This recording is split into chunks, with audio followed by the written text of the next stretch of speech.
Hi, I'm Movie Cat, and you're watching this year's Halloween episode of Fantastic Crap.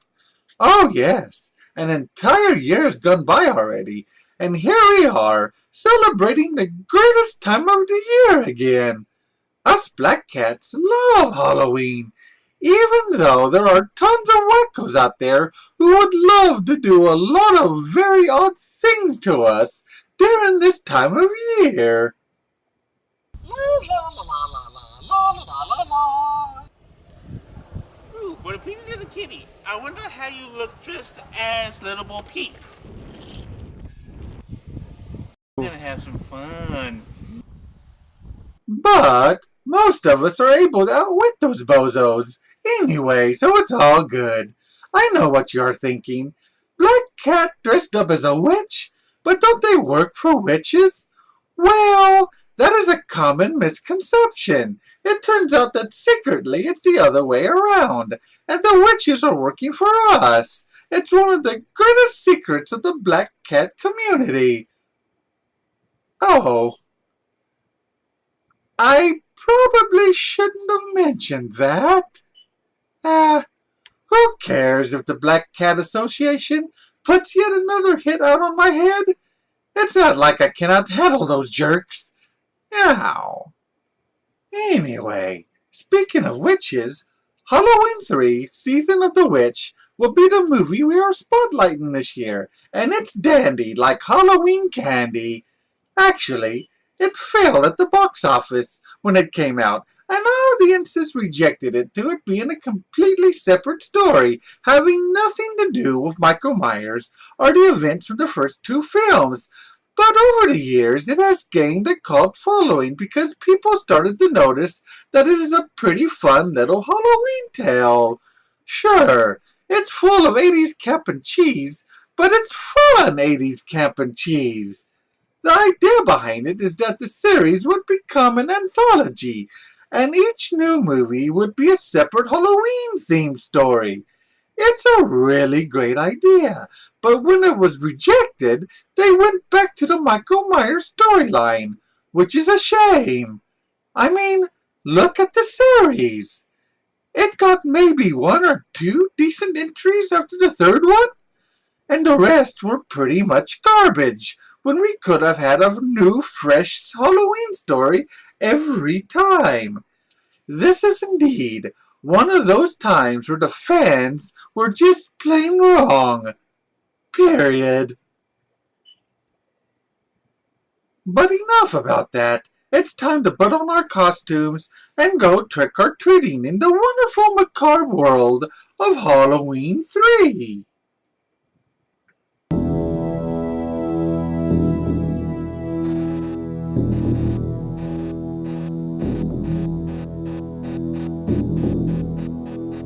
So, the movie opens up with the credits handing out Halloween-themed Caesars. Wow, 10 seconds in, and we are already getting the tricks.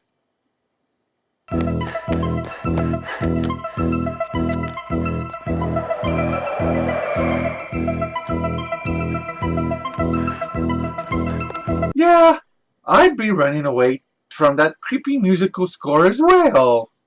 8 more days to Halloween, Halloween, Halloween. 8 more days to Halloween, Silver Shamrock. 8 more days to Halloween, Halloween, Halloween. 8 more days to Halloween. 8 more days to Halloween, Halloween, Halloween. 8 more days to Halloween, Silver Shamrock. What? What? Hey, it's catchy. I was always taught that when somebody needs help, you help them. I mean, unless there's going to be trouble. There's not going to be any trouble, is there? I mean, you never know when somebody might be needing help.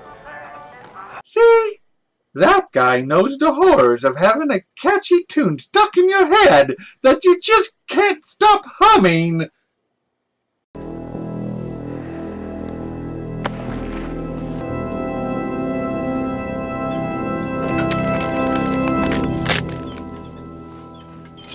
Yikes! That guy is taking the I got your nose prank a little too seriously. A nurse catches the man committing the murder, and the doctor in charge of the patient, Dr. Daniel Chalice, chases the suspect out to his car. Hey!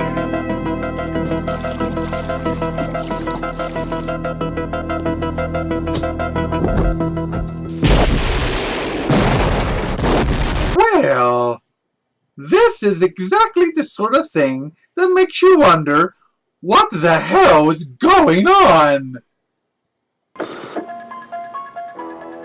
The Immortal Classic, followed by the big giveaway at 9. Brought to you by... Wow, this has gotten exceptionally meta. But hey, now you can technically say that Michael Myers was indeed in Halloween 3, so there's that. Dr. Chalice teams up with the murdered man's daughter to investigate what is going on, and their investigation takes them to Silver Shamrock Novelties, the company who makes those masks that keep advertising on TV, and which the man was clutching in his arms when he was rushed into the hospital.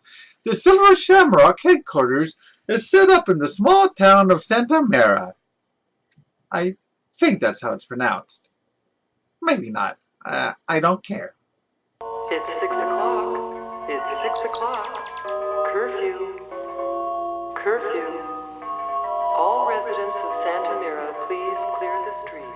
Oh, hello, Jamie Lee Curtis voice. Popped up for your cameo, I see. Curfew is now in effect. Please confine your activities to your own homes. What? The cat too? Screw you, Jamie Lee Curtis.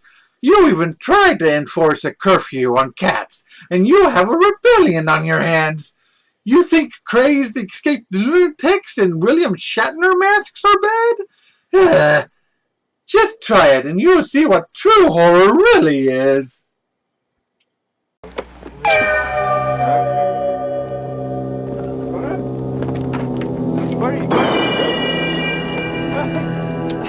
Wow, they are dead serious about this curfew thing. Never mind what I just said, Jamie Lee Curtis. I was just kidding. Seriously.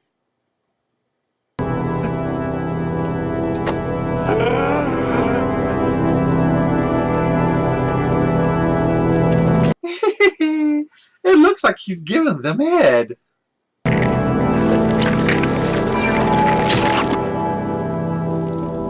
Oh, never mind. He really is giving them head. Anyway, a shopkeeper is there to pick up a shipment and is staying at the hotel until her order is ready to go. And while she's waiting, a silver shamrock tag falls off of one of the masks that she already has. She notices that there's a microchip on the back of it, and she decides to tinker with it.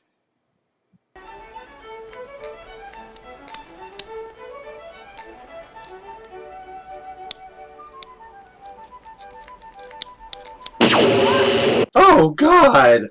They are smuggling lightsabers in their masks. The Empire must be behind this.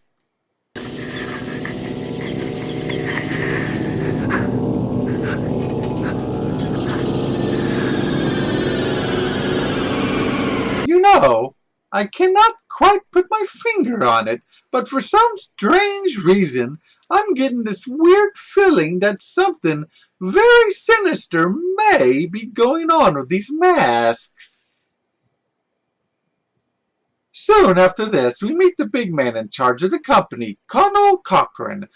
On the surface, he is an extremely jolly and friendly old man who made his fortune making toys and practical joke items. Look, my apologies for that little bit of a disturbance last night, but I want you both to know that Mrs. Gutman is going to be fine. She's been flown to a hospital in San Francisco. Thank you. Wait, the owner of the Silver Shamrock Company is also the president of OCP?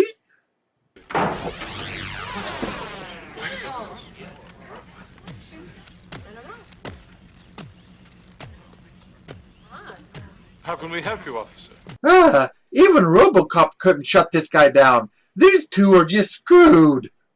The two continue to snoop around, and not long after that, Silver Shamrock sends out his suited goons after them.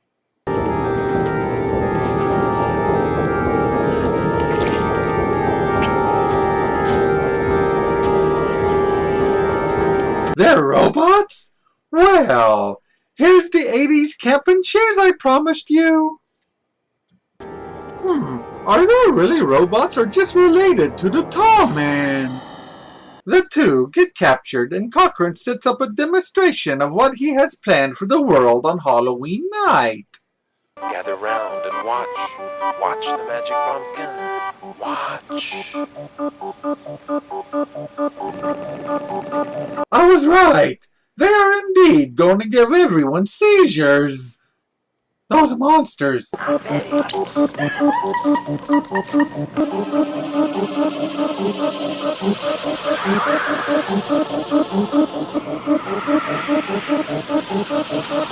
Holy crap! Too much TV really will rot your mind. So, basically, Cochrane is going to pull off the biggest, most epic Halloween trick in the history of the holiday. The man is a true legend. Turns out that Cochrane is some kind of ancient warlock or something and wants to bring Halloween back to its ancient pagan beginnings. And his master plan will pretty much result in the biggest sacrifice of children on the Night of the Dead ever. They somehow managed to steal a big piece of Stonehenge, and they have fragments of it in all of the tags on the masks. It turns out that the Stonehenge has some kind of sinister dark power in it, and that is what they are using to bring witchcraft into the computer age. Hey, don't groan at that. That was the actual tagline they used for the movie.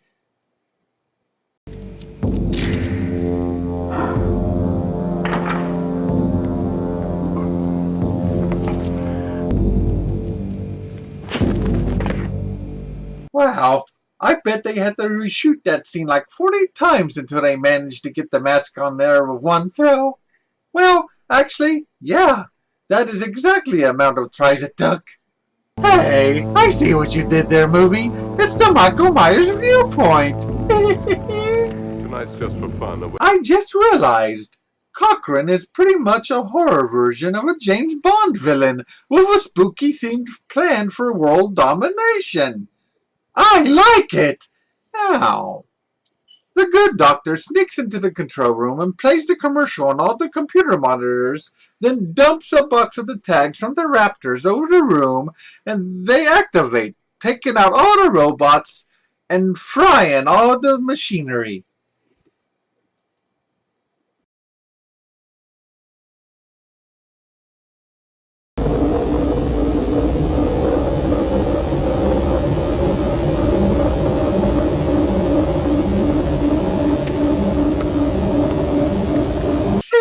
Even with his own defeat, Cochrane just enjoys a really good prank.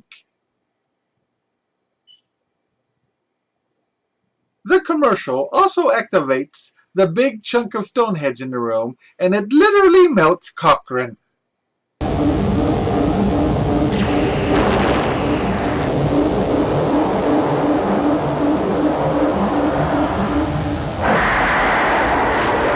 Wow! Now that is a man who has really seen the light. Even though the evil lair is burning down and the bad guy is dead, the deadly commercial is still about to air. Our hero races to the nearest phone to try to get them to stop the broadcast. He actually manages, except for one channel. Stop it! Stop it! Stop it!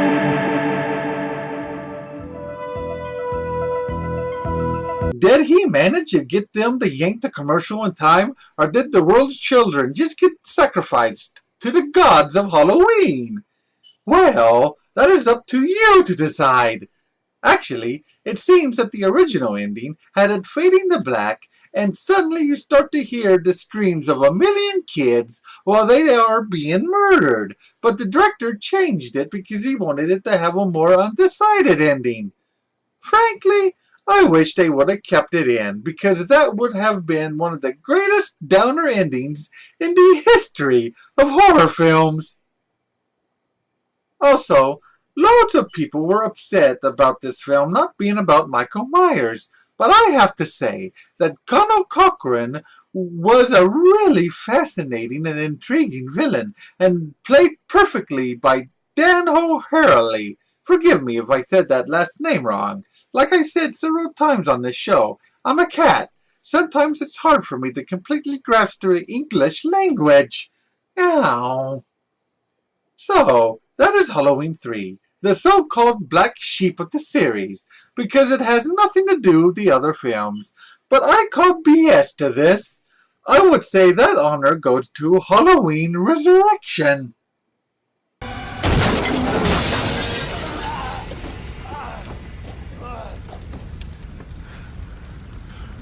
Trick or treat, motherfucker. Just think, if this movie had not been rejected, and we had gotten a fresh story for each sequel afterwards, we would have never been subjected to that.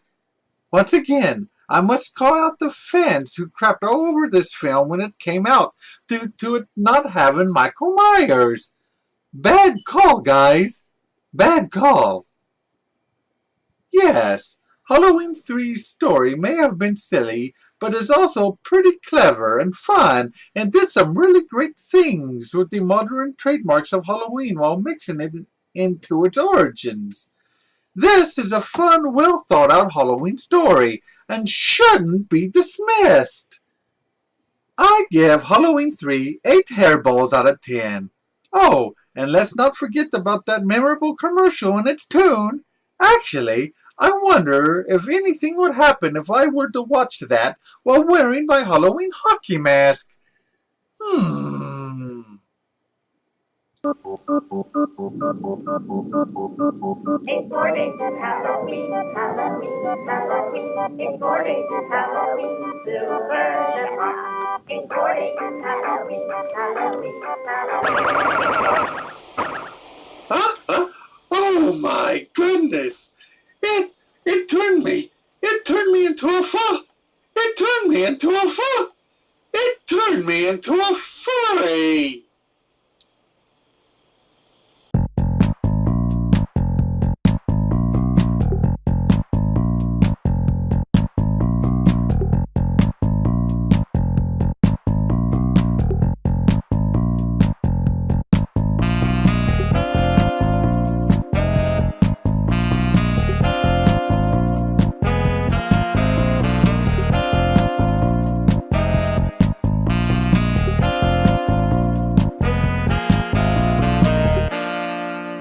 Meow, motherfuckers! And happy Halloween! So, the moopy? Wow! 10 seconds in, and we are wooey. A nurse catches the man committing the murder, and the doctor, Daniel Chalice, chases the suspect out of his car. And why did I say the doctor? Wow, this just got exceptionally me. This has gotten exceptionally memes. No, not the memes. Dr. Chalice teams up with the Murder Man? That would be a great name for a horror movie. The Murder Man. Wow, this just got exceptionally meta. And I'm reading the wrong one. Screw you, Jamie Lee Curtis! You even try to enforce a cuckoo. Yet don't you try to enforce cuckoos! Anyway, a shopkeeper is there to pick up a shipment and is staying at the hotel until her order is ready to go. And why am I pausing? Wow, this movie is turning me into William Shatner. That's the true horror. Anyway, a shopkeeper's there to pick up a shipment and is staying at the hotel until her ready. Uh, Wait a minute. I cannot be a furry. I'm already a cat. So does that mean if I were to dress up as a human, that I would be a humie? Eddie. Ooh, what a pretty little kitty. You know, I wonder what you look like as Bo Peep. Oh, it's almost perfect. I wonder what you look like dressed as little Bo Peep. Oh, Because, you know, you want to play a dress party, which is even weirder. gotcha. Okay. I wonder what you'd be dressed as little Bo Peep. I wonder how you'd be dressed as little Bo. You're giving me some bloopers here. Thank you. Sorry. I said thank you. Why are you apologizing? I wonder how you'd be dressed as little Bo Peep. We're gonna have some fun. So, you're having trouble with that. I wonder how you look, are you? You said, I wonder how you be look. I wonder how you'd be like Bo Peep. We're gonna have... Well, you can say it. Are we going to have to change the dialogue around a little bit? I wonder how you look dressed as Bo Peep. We're gonna have some fun. Little Bo Peep. I said little Bo Peep. You said Bo Peep. So they know who I was talking about. What? I wonder how you're going to look as little Bo Peep. Dressed as little Bo Peep. Dressed. All right, one more. Oh my God, this is going to be 30 minutes long when I put in the new bloopers. I wonder how you're going to be dressed as little Bo Peep. I wonder how you're going to be dressed. I wonder how you're going to be dressed as little Bo Peep. That's even creepier. Why? Why are you doing this to me? Why can't I get this straight? Okay, around the corner. This, I'm gonna have to make this into bonus content. I wonder how you're going to be dressed looking like... Why can't I get this? I don't know. Simple. Now you know my pain when I'm thumbering with words and screwing up with the cat. It's not easy. It looks easy. It's not easy. I wonder what you just... Ah, fuck, baby. See, now you'll have a new appreciation every time you see the bloopers at the end of the video. See the hell I go through. Ooh, what a pretty little gato. I wonder what... What? You kept going. I didn't say anything. You just look at me weird when I say gato. The hell I go through making a stupid video with a cat talking about B movies. That's it. I quit. Okay, fine.